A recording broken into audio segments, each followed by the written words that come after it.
দেখেন ভাই, আমি স্পেসিফিক কোনো দল করি না। হ্যাঁ, স্পেসিফিক কোনো রাজনৈতিক দলের পক্ষ হয়ে কথা বলা আমার কাজ না। হ্যাঁ, কিন্তু যারা এই যে একাত্তরের চেতনা বাণিজ্য করেন আর হচ্ছে মুক্তিযুদ্ধ বেঁচে খান, তারা যে খুব ইজিলি আবার পাকিস্তানের যে পন্থী, পাকিস্তানপন্থী বলে চালায় দেন জামাতে ইসলামকে। হ্যাঁ, এটা নিয়ে আমার একটু অবজেকশন আছে। জামায়াতে ইসলাম যদি পাকিস্তানপন্থী হয়, তাহলে আপনি আপনি যদি আওয়ামী লীগার হন, আওয়ামী লীগরাও তো ভারতপন্থী। ঠিক আছে, জামাতে ইসলামীর পক্ষে হয়ে যারা কথা বলে তারা যদি পাকিস্তানের রাজাকার হয়, আওয়ামী লীগের পক্ষ হয়ে যারা কথা বলেন তারাও তো ভারতীয় রাজাকার।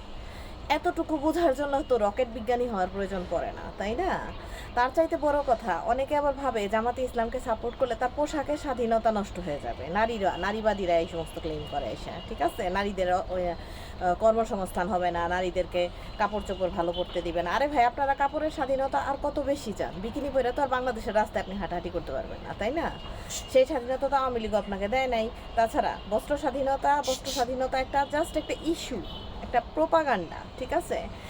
আর হচ্ছে তার চাইতে আপনার 3 ইঞ্চি পোশাকের স্বাধীনতার চাইতে, হ্যাঁ, আপনার 3 ইঞ্চি বক্ষের পোশাকের স্বাধীনতার চাইতে বাংলাদেশের ধ্বংসপ্রাপ্ত শিক্ষা ব্যবস্থা, যেটা 16 বছরে ধ্বংস হয়ে গেছে, সেইটার রিকনস্ট্রাকশন অনেক বেশি জরুরি। একটা সুন্দর জাতি, একটা সুশিক্ষিত জাতি ছাড়া একটা দেশকে আগাতে পারে?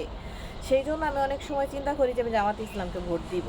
আর যারা এটা কোশ্চেন করেন যে মানে জামাতে ইসলামকেই কেন আমি বেছে নিলাম, কারণ একমাত্র বাংলাদেশের শিক্ষা ব্যবস্থার উপরে যদি কাজ করে একটা দল, সেটা একমাত্র জামাতে ইসলামেই হবে। ঠিক আছে? আর বাংলাদেশের মায়েরা যারা এনসিটিভিতে বাচ্চা পড়াইছেন না বিগত 16 ইয়ার্সে, তারা খুব ভালো করে জানেন যে হাসিনা কেন নামছে এবং হাসিনা শিক্ষা ব্যবস্থার সাথে কী করছিল, এবং আপনারা আপনাদের সন্তানদেরকে এনসিটিভি কারিকুলামের আন্ডারে পড়াইতে যায় কি ধরনের ডিফিকাল্টিজের ভিতর দিয়ে আসছে। সেদিন দেখলাম এক মা আবার ফিনল্যান্ড কারিকুলামের খুব প্রশংসা করলো, কিন্তু আওয়ামী সরকার নাকি তাদেরকে ফিনল্যান্ড কারিকুলাম বাস্তবায়নের জন্য যে সমস্ত কমোডিটিজের প্রয়োজন সেগুলো নাকি দিতে পারে না।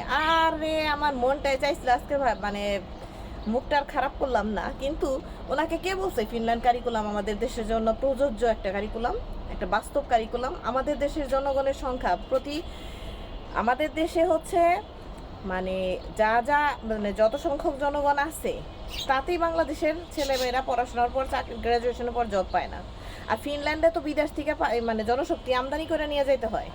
ঠিক আছে, ফিনল্যান্ড দেশটাতে এতই কম জনসংখ্যা যে সেখানে দেশ থেকে মানে তাদের দেশের যে চাকরি বাকরি সেটার জন্য বিদেশ থেকে তাদের লোক নিয়ে, দুইটা দেশের পরিস্থিতি কি এক যে ফিনল্যান্ড কারিকুলাম আমাদের জন্য মানে বাস্তবসম্মত কোনো কারিকুলাম হবে?